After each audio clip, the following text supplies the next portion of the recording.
this is Mr. Brainophile, and today I'm gonna solve the model question paper 1. This model question paper was released officially by PU board like 3 to 4 days before.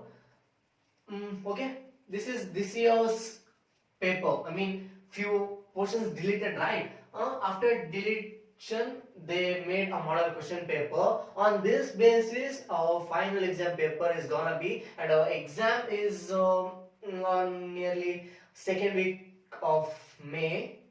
The report says like that. Have to see, have to wait. Okay, the exam will be on 100 marks only, and the part A, there will be no options like part B, part C. There will be like write any 6, write any 8, something like that. But in part A, you have to attempt 10 questions. Okay, no options will be there, and for each question there will be 1 mark they give, and total 10 marks for part A. Okay, let me start. Okay, in part A, the first question is like this: define an empty relation. And this question comes from the first chapter, that's relations and function. And this is a model paper, right? So in our final exam, the question number 1 will be on relation and function chapter only. Okay. The answer for define an empty relation is when we can say something is an empty relation, a relation R, we call some relation R in a set A. Okay, we define from some set A, right? We take from some set A and we relate it. That's the relation. Set A is called empty set when if no element of A is related to any element of A. If you write this much, that is R is equal to null set belongs to is a subset of A into A. Okay. If you didn't understand, if you write this much, you get 1 mark. And if you didn't understood what is this, I'll say briefly, just briefly. Okay. See, there will be some set A. For example, the set is like A is equal to 1, 2, 3. Okay, is 1, 2, 3, and the relation is relations is like xy, where x plus y is equal to 8. Okay, where x plus y is equal to 8. This is a relation for this A, for in a set A, for relation in a relation R in a set A. For this A, the elements are 1, 2, 3, and if you substitute 1 for x and 2 for y, or 3 for x and 2 for y, something like that, you can't get 8 as answer. You can't relate it where x plus y is equal to 8, right? For this set, for set A, that's what here says. If you put, you can't get the answer. That's what it says. Set A is called empty set if no element of A is related to any element of A. You can't relate each other. Like if you relate 2 and 1, that's 2 plus 1. That's what here we define the relation, right? If you add 2 plus 1, you get 3, not 8. That's what it means, related to any element of A. And if you didn't understood this part, this is nothing but, see, the relation which comes inside Cartesian product, right? In Cartesian product, subset is just relation. Relation is just a subset of Cartesian product, and here the relation is empty. Is it clear? And this symbol means subset of. Okay, I hope it's clear. I will move to the next question. Okay, the second question is, what is the domain of the function y is equal to sec inverse of x? Okay, this is a very direct question and I have to write the direct answer. Yeah, this question comes from the second chapter named the inverse trigonometry. Okay, the direct answer is the domain is the main. What is, if you don't know what is domain? Domain is nothing but like what values you can give as input to x for this function. What value you can give for x, that's what domain means. And what output comes, what y comes, that is range. Okay, Domain for this function is real number set. From that, take the interval -1 to 1. And suppose if you forget this, suppose if you forget this answer, how to recall? How to recall in examination hall. Okay. If you want that, please comment down. I'll explain how to recall if you forget something like this. Okay. Usually, the second question will be they ask write the domain or the range of a function. There are 6 trigonometric functions, right? They ask from that only: sine, cos, tan, sec, cosec, cot. They ask something from that, inverse of that. Okay. We'll move to the third question. Okay, the third question is from matrix chapter. In final exam paper, the third question will be on matrix chapter only. It will be easy also. If a matrix has 5 elements, what are the possible orders it can have? If question something like this comes like this, first you have to see which number they gave here, how many elements are there. If it has 5 elements, you have to write down the factors of 5. The factors of 5 are 1 and 5. Only 2 factors are there. It's a prime number. And suppose if in this place the number 6 comes, means what are the factors of 6? 6 factors of 6 are 1, 2, 3 and 6. If you don't know what is factor, it's just, you can say like this: 1 divide 6, 2 divide 6, 3 divide 6, 6 divide 6. Okay. You can say in other way also: 1 into 6 is 6, 2 into 3 is 6, 3 into 2 is 6, 6 into 1 is 6. Okay. For 5, it's a prime number, right? So it has only number itself and 1. 1 into 5 is 5, 5 into 1 is 1. So the answer is there are only 2 possible ways, that is 1 into 5 and 5 into 1 order. These are 2 possible orders if we have 5 elements. Suppose if you didn't understand what is this, the orders in matrix, 5 elements and all. For example, let me take 5 elements A, B, C, D, E. If we have 5 elements, in how many possible ways we can make the matrix they are asking? Okay, we can do in 2 possible ways, that is 1 into 5. 1 into 5 means 1 row and 5 column.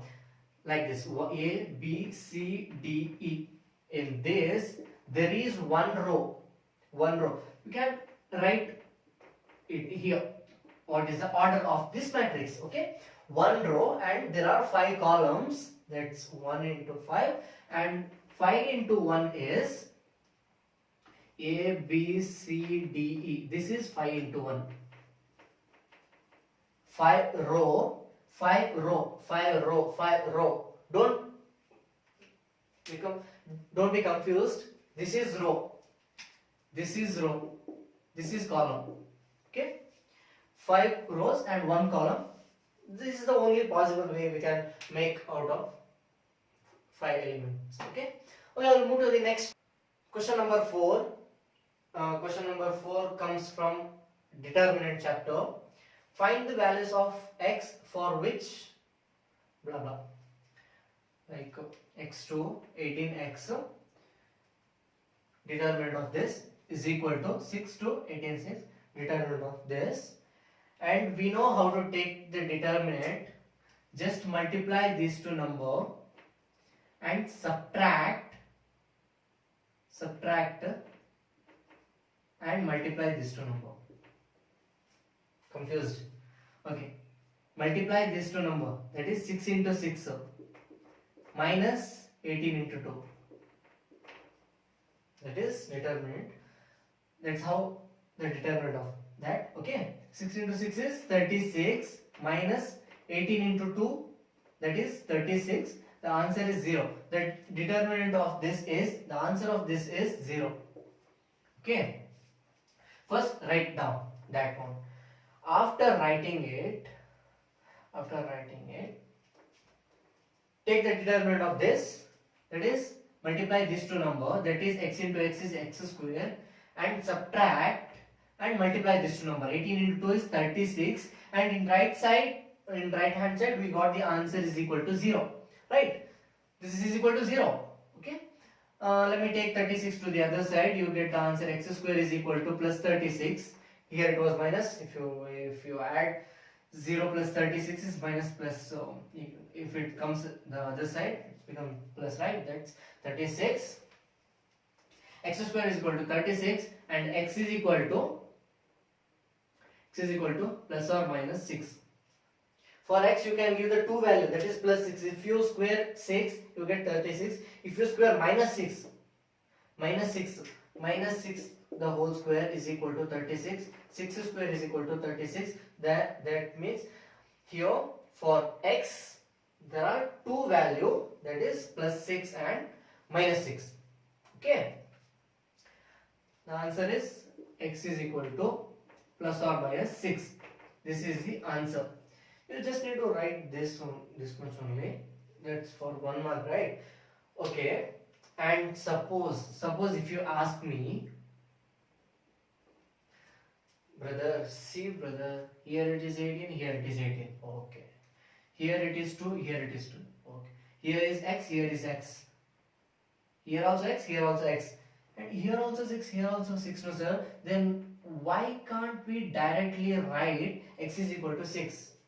Yeah, we could have write x is equal to 6, but if you replace x with minus 6, if you write minus 6 here and minus 6 here, that also makes sense, bro. Okay, that's why I did in this method. Finally, you got the answer, the real answer, that's plus or minus 6. And for x, there are two answers in this case, that is plus or minus 6. Okay. And suppose if this was matrix, forget everything, I mean the question. Suppose this was matrix. This is additional from my side. Okay, suppose this was matrix, means you just directly write x is equal to 6. And you can't give x is equal to minus 6. Okay, x is equal to 6. This is equal to, okay, it's clear, not equal to 0 if it is matrix. Okay, I'll move to the next question. Okay, the fifth question is from the continuity and differential chapter. If y is equal to tan root x, find dy by dx. Don't get worried, it's easy. Okay. First write down what's given. Y is equal to tan root x. The problem comes here. If it was not root x, then dy by dx of tan x is directly 6 square x. We know we need to write tan x, derivative of tan x is 6 square x. Okay, so it's clear. One table is there. If you don't know where is the table available, comment down, I will give you. You have to keep that table in mind, so the calculation becomes so easy and faster. Okay, and if the question was y is equal to root x, what is the dy by dx of this? Dy by dx of root x. The answer is root x, though root is equal to 1 by 2 root x. Okay, this is a very basic derivative variables or expressions. Okay, now the question comes like this: y is equal to tan root x, find dy by dx. Okay, from this we have y, the missing part is this, right? In this, the missing part is dy by dx. So sorry, d by dx. So what you have to do is you should write taking d by dx on both sides. On both sides there is equal sign in between, right? So you can take on both sides. You should take on both sides. When you take d by dx, y as it is, you got what you want, is equal to d by dx of tan root x. Okay, you know these two information, then it's very easy. Then directly you can write like this. What? Directly you can write like this. They asked tan root x derivative, right? So what's inside here? Inside means the angle of tan is root x. The derivative of root x, first you have to write the derivative of root x. This is one more question, so there is no need to write step by step, nothing like that. Directly calculate in, calculate in mind only. First when they ask, you should keep in mind, or you can write in the corner of the paper like this. Derivative of root x is 1 by 2 root x. Derivative of tan x is 6 square x. Okay. First write the derivative of this. Derivative of root x is 1 by 2 root x. Right. And multiply with derivative of tan x is 6 square x. But here our x is root x, right? But here in that case our x is root x, so we have to write the root x. This is the answer. Just you need to write this much, don't need other explanation and all. And if they ask for 2 marks, you have to write taking d by dx on both sides. Okay, it's for 1 mark. You just need to write like this, because you can do in mind calculation only. That's why it's 1 mark question. Just you need to write the derivative of root x, that is 1 by 2 root x. Derivative of tan x is 6 square x, and here instead of x we should write root x. If you didn't understood, what's there to understand in that? It's very easy. If you didn't understand, comment down. There is another way to explain. Okay, I'll move to the next question. Okay, the 6th question came from integral chapter. The 6th question will be come from that chapter only. It's very easy. You can do in mind calculation only. I will tell you step by step. Okay. First, what I have to do is distribute this integral sign. That is equal to integration of 2x square dx plus integration of e to the power x dx. First, just write down like this much. Okay. After this, 2 is common, right? 2 is common. 2 is constant, right? So you can take 2 outside. Take 2 outside, you get like this, x square into dx plus the integration or differentiation or derivative of e to the power x is always e to the power x only. Derivative of e to the power x is e to the power x. That means antiderivative of e to the power x, e to the power x. Only antiderivative means integration of e to the power x with respect to dx is e to the power x only. It's a special number actually, the e is. Okay. So directly you can write e to the power x. That's finished.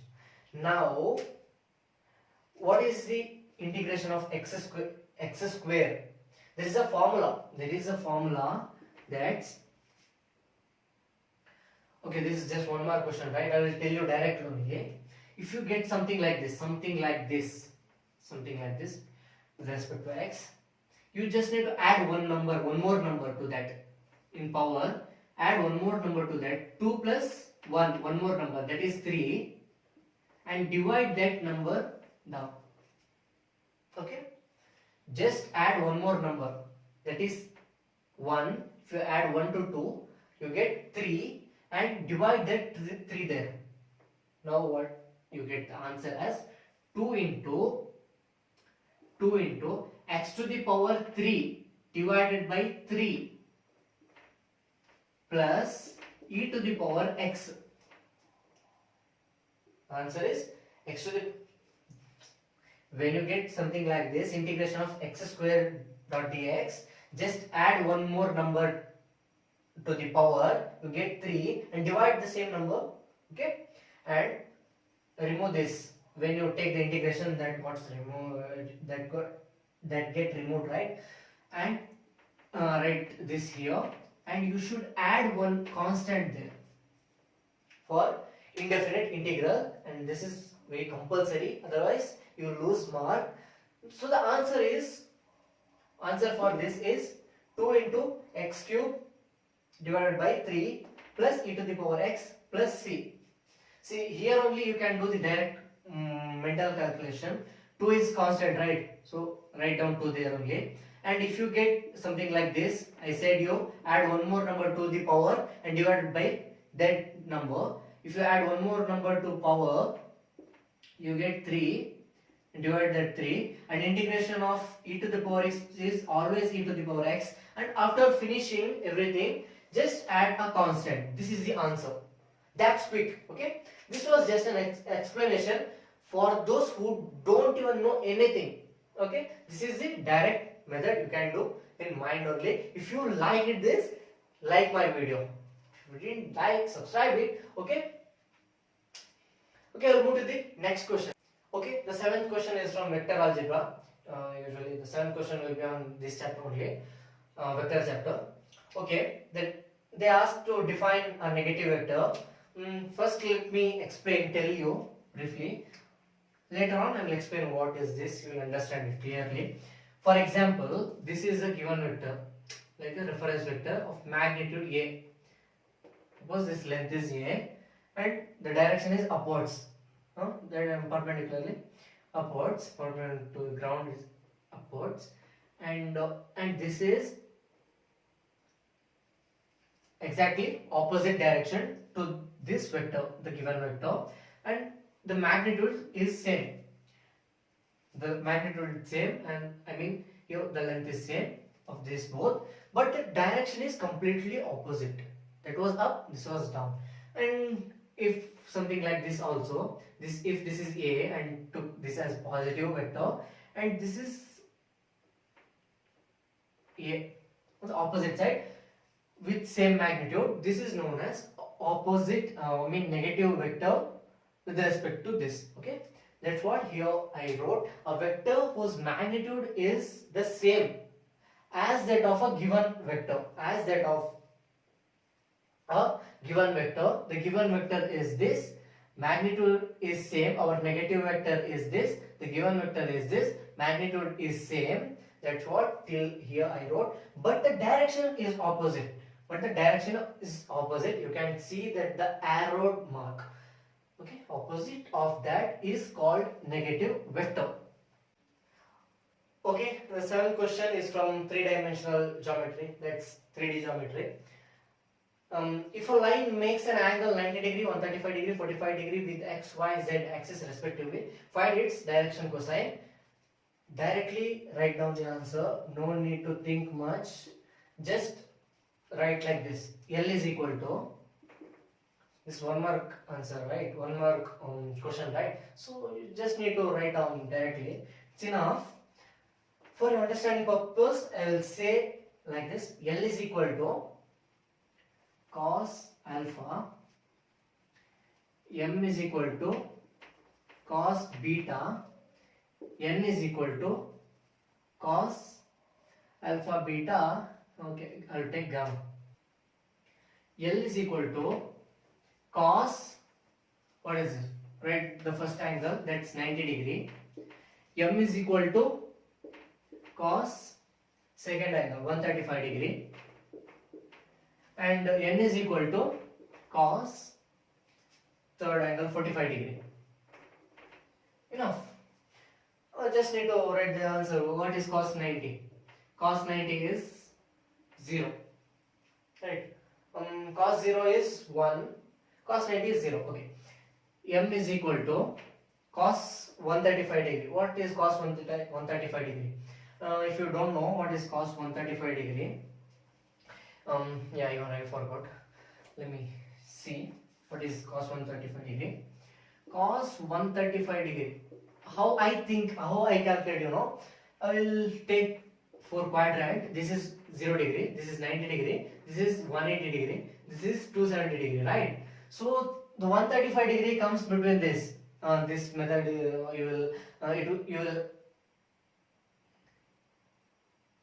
will help you in trigonometry or something, some other chapter also, I'll think like this. This is 90 degree here.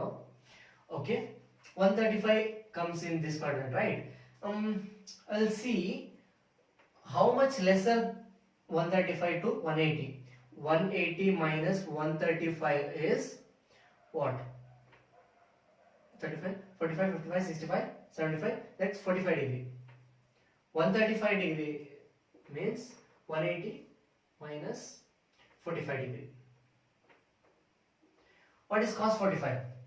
Cos 45 is cos 45 is 1 by root 2. 1 by root 2, and in second quadrant the value of cos will be negative, so answer is minus 1 by root 2, and cos 45 is 1 by root 2, and it's plus only, it's first quadrant. If you didn't understood this, I will say once again. See bro, where this 135 degree lies in this between 90 and 180, that is in second quadrant. In second quadrant, the value of cos is always negative, so I wrote minus, and instead of 135 you can say 180 minus 135 is equal to 45 degree, right? 35, 45, 55, 65, 75, that is 45 degree. Here it comes 45 degree, or else you can say it is directly 135 degree, both are same. And in second quadrant it's negative, cos 45 is 1 by root 2, that's what it means. And this is the answer for 7th question. Okay, the 9th question came from the linear programming chapter. The 9th question comes from that chapter only. They asked for definition, define optical solution in a linear programming problem. Okay, in that chapter, what is optical solution, they asking. It's very easy. If you read this, if you write this, you get 1 mark. If you read, you can understand easy. It's a textbook definition. Any point in the feasible region. Any point, there will be a feasible region, right? In that, any point that gives the optimal value. What is optimal value? I wrote in the bracket, maximum or minimum value of the objective function. This is known as optical solution. It's very easy, very clear. And from this chapter, there will be one more question. On graph. In that you can score, but you can't skip this question because there will be no option in first minute, right? So you just need to understand. It's very easy. Any point in the feasible region. In feasible region, there will be some point. That point that gives maximum or minimum value of the objective function. This is known as optical solution. It's very easy. Move to the next. Okay, the 10th question, the last question in the part A. It's from probability chapter. Okay. If P of A is equal to 7 by 3, P of B is equal to 9 by 13, 7 by 13 and 9 by 13. P of A intersection B is 4 by 13 and evaluate that. Okay. Here you have one formula. P of A is equal to P of A intersection B divided by P of B. Just apply this formula, just put the formula and substitute the values, you get the answer. It's very clear, it's very simple, and it's for 1 mark, right? So you don't need to write the formula and all, but if you write, that's cool. If you don't write, doesn't matter. Okay, intersection B is 4 by 13 divided by P of B is 9 by 13. Both are all in upper side, that is in numerator. Denominator of numerator and denominator of denominator is same, so cancel that. You can cancel that. Other way of writing this is 4 by 13 into 13 by 9. It's become ulta. Okay, if you take the other side, 13 get cancelled. The answer is 4 by 9, and this is the 1 mark answer of this question. Where is the question? Yeah, this question.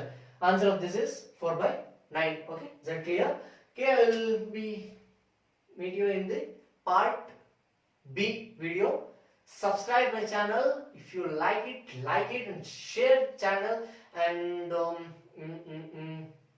yeah, bye.